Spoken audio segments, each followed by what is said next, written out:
invitation to be here, and thanks again for sticking around this morning, as I know you've had a busy few days. My task here is to take a step back from a single county and share some work we've done over the last couple of years. But let me start with a story that kind of gets at a little bit what was mentioned earlier. I was asked to go visit with a couple of the governor's chief advisors. This is back in between the time when he was elected and when he was actually going to be inaugurated. So it's right at this transition time. And so I'm in the Attorney General's office where the meeting took place.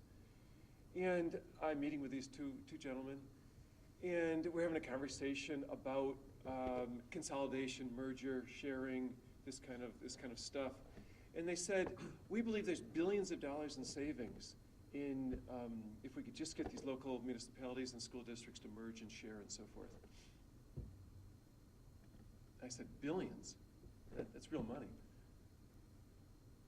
That was supposed to be a laugh. Because millions and millions, but billions. And I waited for their response to this billions question.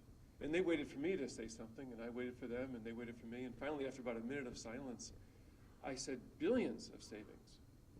And they said, we're going with billions unless you have other information to bring to the table. And so we are trying to bring more information to the table here. Not so much on how many dollars can be saved across the state, but how much of this is going on, in what ways the shared services are they taking place, who's partnering with whom, in what ways, formal, informal, what are the motivators, what are the obstacles for the sharing of services. And so that's what I'm here to share with you this morning. My colleague and I, Mildred Warner, have done a lot of this work around the state, and we do include school districts, we include towns, cities, counties, planners, and so forth in our work, which are all the different types of government agencies that are relevant for this conversation. Okay, before I get going, I wanted to share with just a quick reminder. Some of you are familiar with this, some are not.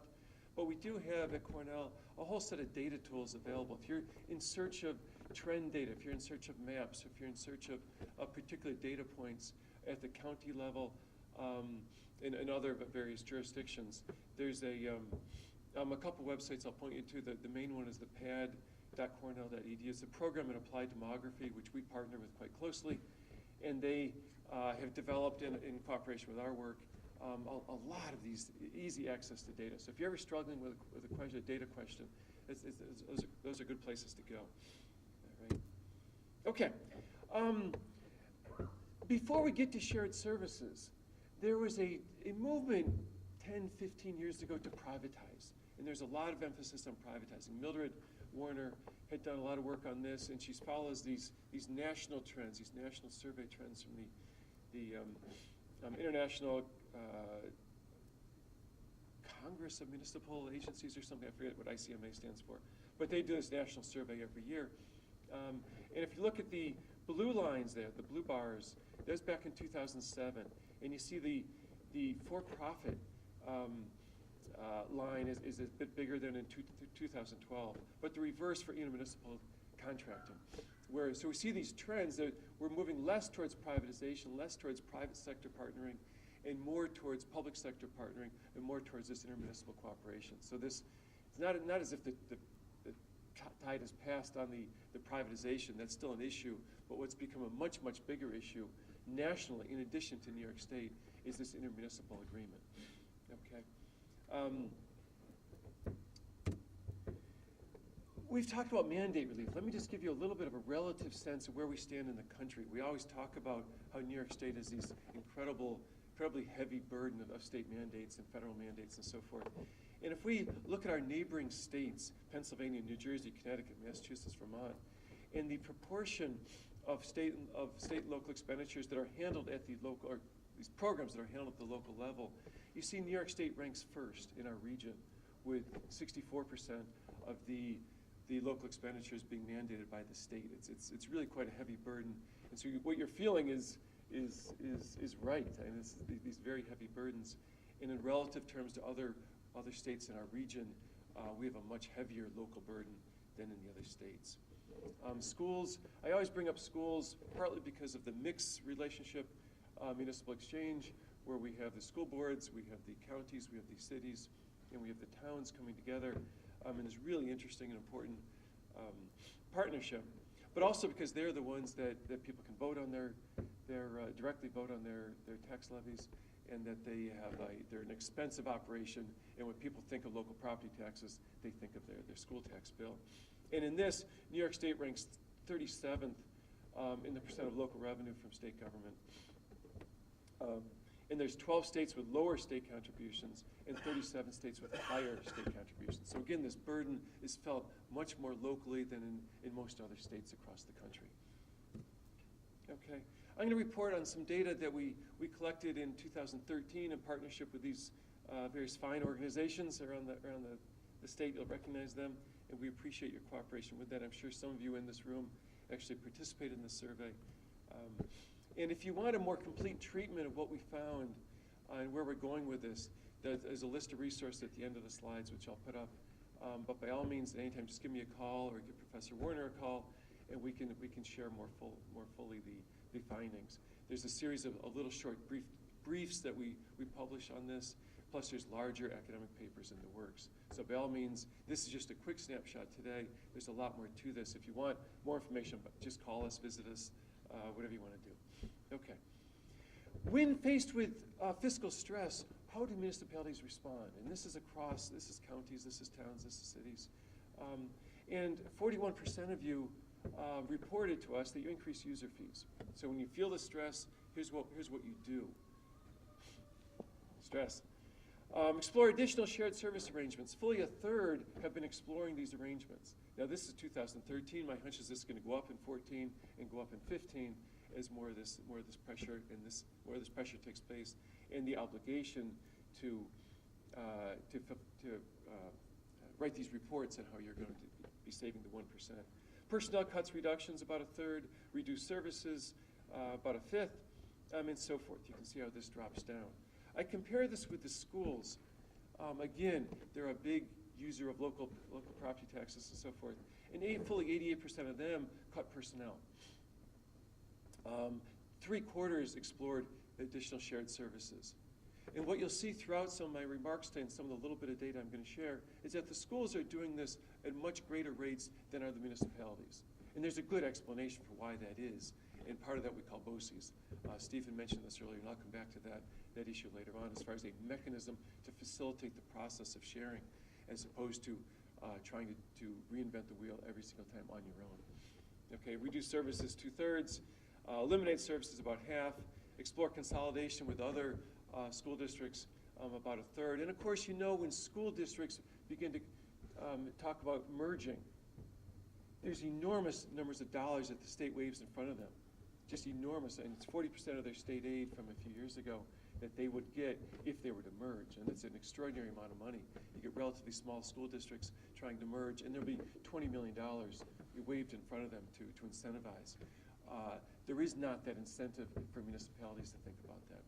And even with that incentive for school districts, there is a slow trickle where any of these mergers actually take place. Communities consistently vote these down, and it's harder and harder to do that. Okay, so amongst the services we measured are public works and transportation, administrative support services, recreation and social services, public safety, economic and development planning, and then a little bit of interactions with the schools on the municipal end, and then there's a whole lot more of that on the school end.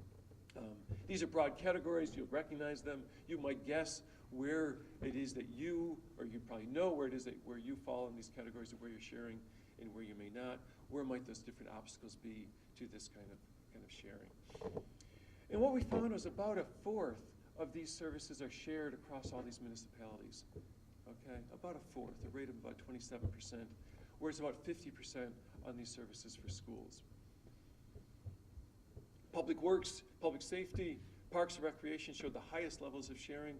Okay, and cost savings, while a goal, were only one of the goals for doing this. And the governor's advisors, when they told me there's billions of dollars in savings, so this is why we should do this, what you're reporting to us is that's part of the reason you do this. But to enhance service, to maintain service, even if you're not reducing your costs, is another reason to do that.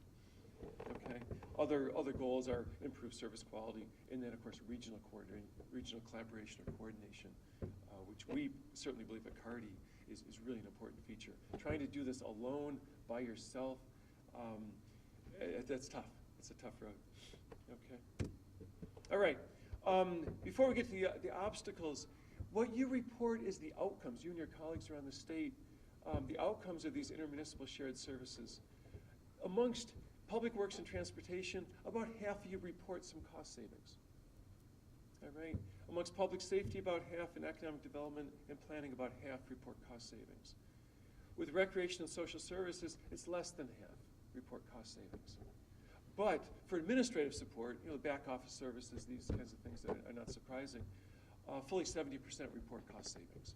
So this is, I think, logical where we look. But then look at improved service quality. If like 60% are able to provide enhanced service quality when you share services around recreation and social services for adults, for kids, after-school programs, summer programs, adult activities, and so forth. And you see the improved service quality drops a little bit across the other areas. Improved regional coordination, the big one here is the economic development and planning.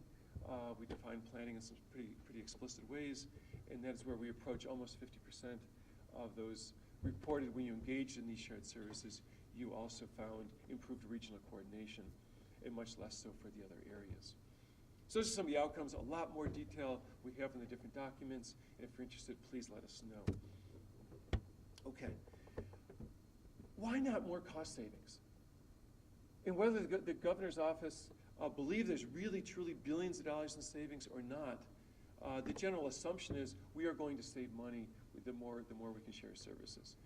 And so one question is, well, why don't we see more savings than we see? We see some. There clearly are some savings, but not as much as people hope. In this little, it's kind of Economics 101 little type chart here, shows that the cost for producing a service, a good or a service, for one location, one organization, is X. And we'd expect once you start producing that service across multiple areas, you do X minus something, some reduction in costs. But what we have when we start to do this, we often have the cost of administrating the program, the cost of the actual collaboration, the coordinating. And there is a cost to that. Now remember earlier I mentioned the BOCES, and there is this built-in mechanism for school districts to share, and whether share purchasing or share a program, and that cost is actually borne by the state. Localities, local school districts will pitch in, they'll pay a fee that gets reimbursed depending on their wealth, and so it's a pretty good deal for local school districts to engage in this. Municipalities don't have such a mechanism built in right now to engage in these partnerships. And so you are, the costs, the administrative costs are borne to you and not to the state like it is with the school districts. We also have the leveling up of contracts that we see. And when we have differences in contracts and we go to merge, you're not going to reduce the benefits. You often increase the benefits to merge, to match them. And so because of those two reasons, the literature has shown widely around the world and across this country that we don't see these costs that we might anticipate for these two reasons. Okay, amongst the management issues, why is it that we engage in shared services among the management areas where we see the more cost savings? And what are the important issues that help you, that push you to partner and to share? Availability of willing partners.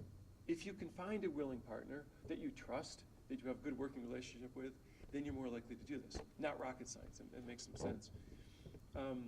The process of how do you implement and maintain this, that's where this cost comes in. If you're able to handle that, you have enough capacity, enough size, enough staffing, you can do that. The planning and design, how are these things worked out? There can be some expertise brought to bear on that from others who have already done it, and so forth. And you start to see what gets less important as we move down are the similarity among partners. Although we have some evidence that wealthier areas will more likely to share with wealthy areas, poor areas are less likely to share with others and engage in these partnerships, which are the very places that we would like to think that the cost savings will really be fruitful. Okay, and then compatible data and budget systems. We were told to investigate this one, and it's still quite important, still 3/4, but not quite as much as the others. Obstacles to sharing. Okay, and this is what I was truly asked to talk about today. What are these obstacles? And I have two columns up there The one in the middle there is response from the school superintendents, and the one on the right is the responses from municipalities. And what's interesting is the absolute level of response to these type of obstacles, and then relative to the different types of governance here, the schools versus the municipalities. And of course, state rules and regulations amongst municipalities, 83% of you say these get in the way. These are problematic, these are obstacles. And you shared with us a variety of examples of this. But even more so than the municipal response, the school districts argue these are a real big problem here. And so what we try to do is name names and numbers and bills and all the rest to bring this information to bear on the decision making at Albany. Accountability concerns in the sharing arrangement. How am I going to trust that I can hold my partner accountable? These are really big obstacles. So if you have a prior working relationship, a prior trust, this can be overcome. If you do not, this is why it's, we're trying to understand why this is so hard to foster a relationship, a partnering agreement with someone that you haven't done this before with. I mean, about comparable for the schools and municipalities. Loss of flexibility in the provision. If we're going to partner, we're no longer going to have total control over this. Important. Local community or local control, community identity or local control, again, a big issue. We like to say that we have ownership over this. This is our program.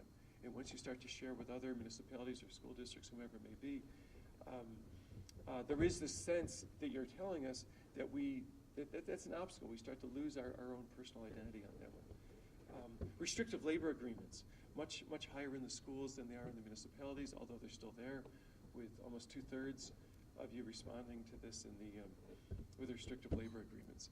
And these are really hard to renegotiate. They're really hard to break. If you're in the middle of one, you might have just negotiated this a year ago, and then you try and engage in a shared service, and that might get in the way. Liability. This is higher for you than it was for the schools, although high in both areas. And liability issues are really, whose insurance coverage? Who's going to take responsibility for this if something goes south on this? Job loss, local employment. Well, if we start sharing services and we're going to lose our local purchaser, we're going to lose our local business official, we're going to lose whatever it may be. You're reporting this as an issue. This is a reason why you hold on to this, and it becomes a challenge. Challenge to partner. Sorry about that. Getting excited up here. All right. Local politics, elected officials, stepping in the way and say, well, wait a minute, why are we losing control of these issues? Why not have, I want my name for this town, this city, this county, this school district on this ownership of this program, and not just diffusing this across others. And notice how far down personality conflicts are. I did talk about trust, I talked about knowledge of working relationships and so forth. And this was only reported by half of you across the state, that an obstacle to actually carrying out these shared arrangements, these agreements, are personality conflicts and so forth. There were others that were even less important. Question, do municipalities that share services actually have lower expenditures? Let's get at the cost issue. I'll admit, this is a pretty crude analysis. And this looks at total expenditures, and then it compares the expenditures by the rate at which the sharing is taking place as you reported. And where we see, like you can see on the list here, where those negative signs are, the negative is reduced cost. Okay? Nowhere do we find increased cost. There's a lot of places where there's no effect on this, including the EMS administration, planning and zoning, youth recreation, and so forth, where we did not see any reduced cost for that kind of sharing. Again, those kinds of sharing arrangements, as you're telling us, are for enhancing the quality of the program or maintaining it where it otherwise would be cut. But solid waste, roads and highways, police, and so forth, sewer, water, is where we start to see these cost savings. All right. Again, IT, health insurance, stormwater, energy purchasing, and so forth are ways. And we have this calculation that for each additional shared service across these 27 areas, if you increase your level of shared service, controlling for a lot of other demographic and financial factors in your communities, you can lead to about 1.5% decrease in your overall expenditure. So there is this evidence that cost savings can occur. It's not on all types of shared services. Some you'll save more than others, and so it does matter. So in your efficiency plans here, don't be surprised if some of these are not going to result in savings, and others likely will. Almost done. All right. So we need some new alternatives. We need some help with this process, because I had a phone call yesterday with an executive from I won't say what area it was. Well, the Cortland area. Why not? He wouldn't mind me saying. And he was saying, he was griping about the January 1, 2012 look-back period, that we can't look back any farther than that and document that. And I like this idea that I think Steve put up, to document everything you've done prior to that as well, but the only parts that will count are from 2012 on. But this notion that a lot of this work was done when the financial crisis hit in 2008, in 2009, in 2010, in 2011. That's a lot of time. A lot of good work was done to gain some efficiencies, and that is not going to count. And that, for whatever reason, that's the decision made. I can't begin to explain that, but that's where it is. And so what else can we do when a lot of the work was done already, and now from 2012 on, you're trying to document this? So we need a state-level partner. Now, the odds of the state legislature taking back the responsibility for paying for a lot of these services, my hunch is that's a long shot. But we don't know. But at least to bring up this conversation of the relative differences in the responsibility of localities versus the state across these different areas. And across our region of the United States, I showed you earlier evidence that there's a much higher burden for you than your neighbors in other surrounding states, Vermont, Massachusetts, Pennsylvania, and the like. We want to give local governments more flexibility. This is this notion of co-production with citizens, where citizens can actually help, but again, labor agreements get in the way of some of these things. Provide an administrative structure to facilitate sharing. Whatever this looks like, I don't know, but we know for a fact it absolutely helps the schools engage in partnering and in sharing of services, because there is an administrative structure that the cost is not solely borne by the localities. The state makes a large contribution to the BOCES. And we know that makes a dramatic difference in the rate at which sharing takes place. And so some conversations with the state, some conversations locally of what that might look like would be quite important. And last but not least is the need for regional approaches. And everyone's talked about this before, trying to partner with as widely as you can, as broadly as you can. You're pooling your 1%, you're pooling your savings, you're pooling your planning. Because again, going individually is really, really hard. Last but not least, because we see this a lot, tax breaks were really, really popular back in 1994 to get us through the early recession in the 1990s.